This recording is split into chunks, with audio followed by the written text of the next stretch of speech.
This is Reverberations, the channel dedicated to highlighting historical insights and framing these past moments into our modern day lives. I am Colton, your host. In this video, we'll be focusing on Kristina of Sweden, the determined and creative Queen of Sweden during the 1600s. She began ruling Sweden at the young age of 6 and ruled with a rigorous emphasis on intellect, culture, and the arts during a period of politics dominated by men.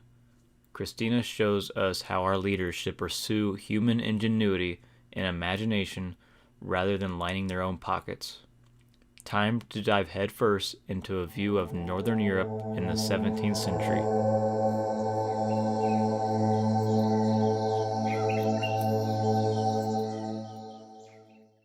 But first, a word from our sponsors, NordVPN. Oh wait, that's not supposed to be... Kristina of the House Vasa was born in Stockholm, Sweden in 1626 as the sole heir of the Swedish Empire. She had an impromptu childhood, becoming the singular regent in 1632, age 6. Her father passed in a battle on the European mainland in the 30 Years' War, which was fought between the Protestant Reformed north of Europe and the Catholic heart of Europe from the south. Her reign, from a young age, was tumultuous with many ups and downs. Politically, Kristina made several distasteful decisions that angered many Swedish elites. However, civically and culturally, Kristina was known as the Minerva of the North. Her utmost center of attention was furthering education, religion, philosophy, and the arts. She was determined and tenacious in her endeavors of making Stockholm the Athens of the North, fighting against the notions that a lady can't rule a nation, and also while raising cultural awareness and helping bring new phases of inspiration across Europe. Her leading examples of perseverance and willpower showcase a strong soul, one that can benefit us in our current age. This determination took root when she abdicated her Swedish throne at the young age of 28 in 1654. The reasonings behind this decision was her desire to convert to Catholicism and her significance on intellectual and artistic pursuits.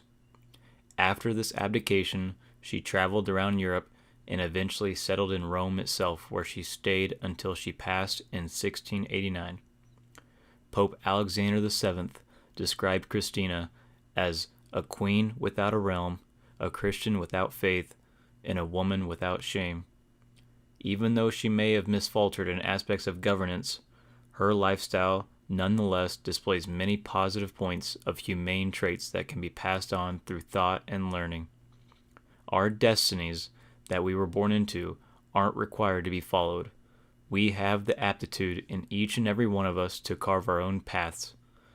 Kristina actively lived an unorthodox life in comparison to her retinue, but this prideful way of living reveals to us that thinking and acting outside the box is feasible, irregardless of everyone's opinions around us. Her royal upbringing consisted of higher education, including glimpses into Neo-Stoicism, classical history, different languages, and even other religions like Islam. She began the oldest currently active newspaper in the world in 1645, the Ordinary Post Tijdende, regular Mail Times, along with sponsoring all varieties of artists and thinkers to Stockholm, including Descartes and the finest Baroque creators. Kristina is a historical figure that isn't mentioned in most American educational systems. However, like most past ancestors, she inhabits key characteristics and mannerisms that could and should be replicated into modern society.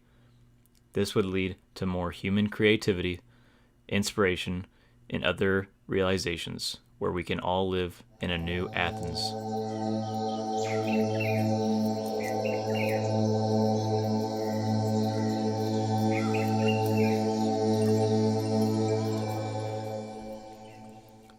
A tempestuous childhood like that of Kristina's led to her experiencing such a wide array of emotions and memories throughout her entire existence. She lived the life of a queen by the age of 28 and that of a noble expatriate in her later life while abroad in Rome. These souls that have been through many ups and downs have limitless wisdom to impart upon us. Experience leads to failure, which is life's greatest teacher, and Kristina failed at multiple parts of her life, including the monarchy, marriage, and stewardship. This age of Baroque and Enlightenment during the 1600s Europe led to many fruitful beginnings of human erudition and open-mindedness that promulgated advancement in civics, culture, but also the inverse with colonialism and the Industrial Revolution. Regardless, Kristina was a minority leader of a major European power that promoted beneficial facets of humanity, which helped orchestrate visible lessons and motifs that we can utilize and spread today. 1.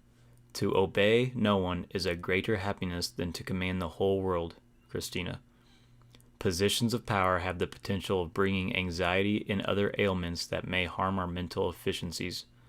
Be a leader to yourself before being a leader to others. 2. Consistently bring tenacity and determination to the table for every challenge we face. Every day should be faced head-on with 100% effort while following our missions and goals.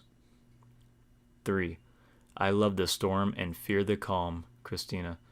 We may be scared of the busyness and stress of everyday life, but in retrospect, these are the times that mold our intuitions and soul into its true identity. 4.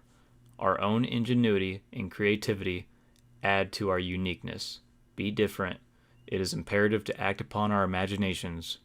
100 thoughts pass through our brain while only one comes into the physical world.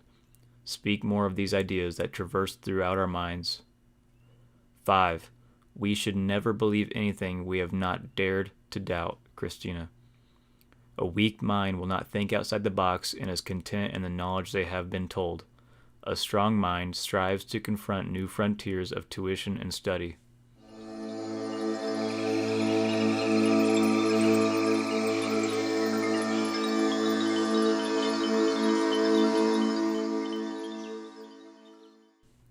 This day and age, people fear failure and disparateness far more often than we should.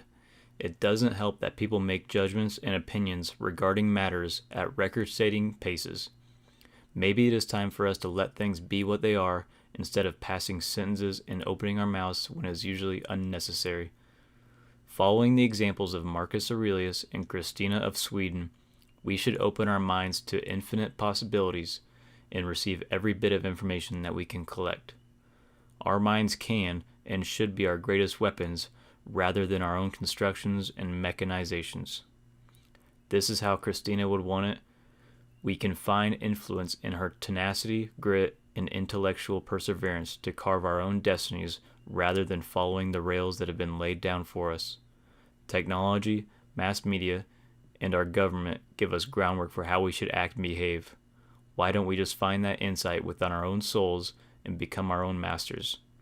Be different, be bold, and dare to doubt while keeping a creative and ingenious approach. This is Colton, thinking of what it means to abdicate the throne, to patronize the arts, signing off. If we listen closely, we can hear the reverberations of humanity telling us to remember, realize, and reflect.